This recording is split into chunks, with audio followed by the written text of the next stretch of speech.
नमस्कार, बहुत स्वागत है आपका दोस्तों। आप देख रहे हैं क्रिएटिविजन न्यूज का एक्सप्लेनर और आपके साथ मैं हूं शबाब। आज की खबर जो है वो बहुत पॉलिटिकली नहीं है। आज किसी भी बहुत ऐसे विषय पर हम बात नहीं कर रहे हैं कि 27 में क्या बदल जाएगा। आज बात हो रही है अखिलेश यादव की दिलदारी की।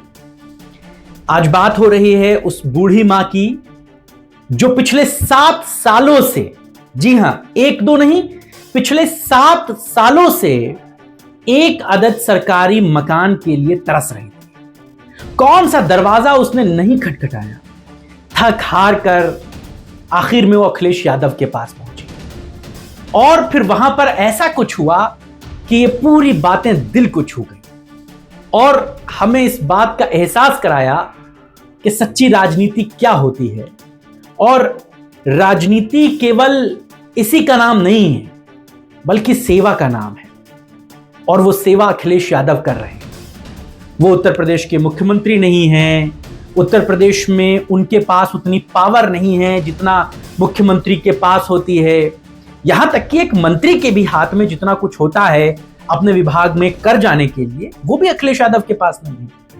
लेकिन वो लगातार लोगों के लिए मदद में सबसे पहला नाम है, सबसे पहला चेहरा है। अखिलेश यादव, जिनको प्यार से लोग अखिलेश भैया कहते हैं, उन्होंने एक बार फिर साबित किया है कि उनका दिल कितना बड़ा है, वो कितने महान इंसान हैं। वो गरीबों की पुकार कैसे पल भर में सुन लेते हैं, उनकी तकलीफों को अपना समझते हैं और तुरंत मदद के लिए आगे आते हैं। कहानी है मऊ की लालती प्रजापति जी की, जो पिछले कई दिनों से क्या, कई सालों से सत्ता के दरवाजों को ठकठका रही थी। लेकिन शायद वहां पर बैठे लोग बहरे थे जो उनकी बातों को सुन नहीं पा रहे थे। मऊ जिले की रहने वाली लालती प्रजापति गरीब महिला है। प्रधानमंत्री आवास योजना के लिए एक पक्का मकान चाहती थी। वो, उनके पति बेहद बुजुर्ग हैं, उनके घर में एक बच्ची है, एक लड़की है। वो अपनी इस मदद के लिए दर दर भटक रही थी। उनकी मदद के लिए समाजवादी पार्टी के एक कार्यकर्ता ने अपना हाथ बढ़ाया। जब माता जी ने अपनी बात उनको बताई कि भाई मेरा ऐसा ऐसा काम नहीं हो रहा है, तो उन्होंने कहा चलो तुमको अखिलेश यादव से मिलवा लाते हैं। कहानी में 2-3 चीजें बड़ी इंटरेस्टिंग हैं, गौर से सुनिएगा। जो कार्यकर्ता माता जी को लेकर आया था उसने भी एक कसम खाई थी कि जब तक माता जी की तमाम परेशानियों का हल नहीं हो जाएगा तब तक वो चप्पल नहीं पहनेगा, जूता नहीं पहनेगा, वो नंगे पैर रहेगा। मऊ से वो लालती प्रजापति जी को नंगे पैर जनरल ट्रेन में लेकर आया, अखिलेश यादव से मिलवाया, अखिलेश यादव को पूरी बात बताई। अखिलेश यादव ने सबसे पहले उनको आर्थिक मदद दी कि ठीक है, ये चेक हम तुमको दे रहे हैं, इसको ले जाओ और पहले तुम शुरुआती काम करो। फिर उसके बाद उन्होंने अपनी पूरी बात बताई अखिलेश यादव को कि भैया हमारी बारिश में छत टपकती है, सर्दी में दीवारें ठंडा जाती हैं, गर्मी में आंगन जो है वो आग की तरह तपता है और कोई मदद नहीं कर रहा। हमने सबसे बात कह ली, कोई सुन नहीं रहा है। शायद चुनावी वादों में नेता व्यस्त हों या विकास के नाम पर बुलडोजर चलाने में व्यस्त हों, वो तो ईश्वर बेहतर जाने। लेकिन लालती जी की ये कहानी बड़ी मार्मिक थी। अखिलेश यादव ने पूरी बात जो थी वो सुनी। अखिलेश यादव ने न सिर्फ उनकी बातों को सुना बल्कि उनको फौरन मदद का एहसास भी कराया, फौरन मदद का भरोसा दिलाया। वो जानते हैं कि राजनीतिक कुर्सी इसलिए नहीं मिली है हम लोगों को, हमको पता है कि लोगों की सेवा किस तरह करनी। इसके बाद अखिलेश यादव ने फौरन मऊ के जो सांसद हैं राजीव राय, उनको फोन लगाया, उनसे कहा कि आपके देखिए लोकसभा क्षेत्र का ये मामला है, ऐसा ऐसा मामला है, इस महिला की मदद कराइए, इनको मकान जो है वो आपकी जिम्मेदारी। और जो राजीव राय सांसद हैं वो महिला से मिलने कल मऊ में उसके गांव पहुंच गए। ये अपने आप में बड़ी खास बात थी।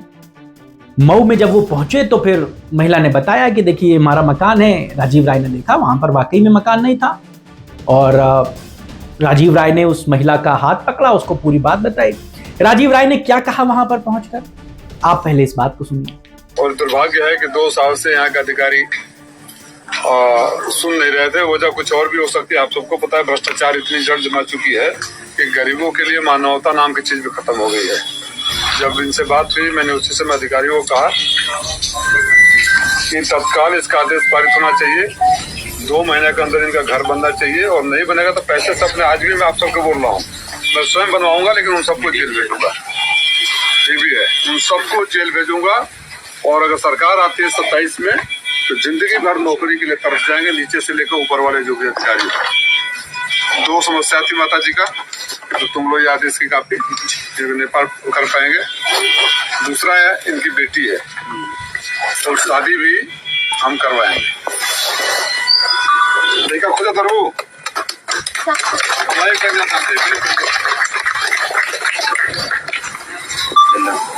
તમે पैसा रख लो, देखा खोजे शुरू कर दो, है ना। और जितना गति बड़ी कुल कराओ, कहू तो कन्यादान दे, ठीक बा। ये साल काम खो दो, तार घरों बन जाई, और कोशिश करो कि लड़की की शादी भी हो जाए। हाँ हो जल तुहार काम। हाँ राजू राय जिंदाबाद, जिंदाबाद जिंदाबाद। राजेंद्र मिश्रा राजू राय जिंदाबाद, जिंदाबाद। सुना आपने, राजीव राय ने उस महिला को सरकारी मकान दिलाने का वादा किया। उन्होंने यह भी कहा कि अगर यह काम नहीं हुआ तो इसको तो मैं अपने पैसों से मकान बनवा दूंगा, लेकिन जब सत्ता बदलेगी तो ये अफसर भ्रष्टाचार के मामलों में जेल जाएंगे। ये बात लिख कर रख लें।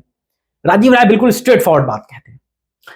इसके बाद जब वो महिला अखिलेश यादव से मिल ली थी, उसके बाद जब वो बाहर निकली तो मीडिया ने उनसे पूछा कि अम्मा अखिलेश यादव से मिली, क्या कहा उन्होंने? तो रोने लगी थी। वो कहने लगी कि अब मुझे लगता है कि मेरी झोपड़ी की जगह पक्का मकान बन जाएगा, मैंने जो सपना देखा था वो पूरा हो जाएगा। अखिलेश बाबू और सबका मैं धन्यवाद देती हूं जिन्होंने मेरी बात सुनी। और आज उनकी ये बात सच हो गई। राजीव राय उनसे मिल गए हैं, उनके मकान को बनाने की बात कह दी है। इसके साथ ही साथ राजीव राय ने एक और वादा वहां पर किया। माताजी ने बताया कि उनकी बच्ची शादी के लायक है और उनके पास कोई इंतजाम नहीं है, तो राजीव राय ने कहा बेटी की शादी का जिम्मा मैं लेता हूं, मैं अपनी बहन की शादी बड़ी धूमधाम से कराऊंगा। यह जिम्मेदारी उन्होंने ली है। लेकिन दोस्तों, इस बात में, इस कहानी में एक सवाल तो बनता है कि सरकार किसकी है? बीजेपी की। योगी आदित्यनाथ जी मुख्यमंत्री हैं और उसको प्रधानमंत्री आवास की योजना में मकान कौन दिलाएगा? सरकार। लेकिन 7 साल से एक महिला एक अदद मकान के लिए भटक रही हो और बीजेपी के नेता सोए हुए हों। क्या विकास यही है? गरीबों की फरियाद सुनने का इनके पास वक्त नहीं है, बुलडोजर से घर तोड़ने का तो वक्त है। और अगर अखिलेश यादव उनकी मदद नहीं करते तो वो कैसे रहती? क्या यह बात किसी ने सोची है? क्या गरीबों को सिर्फ वोट देने के लायक ही समझा जाता है? अखिलेश यादव की यह मदद न सिर्फ लालती प्रजापति के लिए एक नई जिंदगी है, बल्कि पूरे उत्तर प्रदेश के लिए एक संदेश है कि सच्ची राजनीति दिल से होती है, कुर्सी से नहीं होती। और लालती देवी का चेहरा चमक उठा है, उनकी बड़ी मदद हो गई है, सरकारी आवास उनको मिलेगा। इसके साथ ही उनकी बेटी की शादी राजीव राय कराएंगे। और मैं तो इस पूरी खबर में अखिलेश यादव से ज्यादा साधुवाद उस कार्यकर्ता को देता हूं जो लालती प्रजापति को मऊ से लेकर लखनऊ तक आए। लालती जी आई तो जनरल डिब्बे में थी मऊ से लखनऊ तक, वापसी में अखिलेश यादव ने उनका एसी में टिकट करा के दिया। वो भी वीडियो आप देख पा रहे होंगे, वो एसी में सुकून से सोती हुई मऊ तक पहुंची। खैर, ये कहानियां प्रेरणा देती हैं अखिलेश यादव के इस बड़े दिल की। आप इस खबर पर क्या सोचते हैं हमें जरूर बताइएगा। आपके राय और विचारों का हमें इंतजार रहेगा। नमस्कार।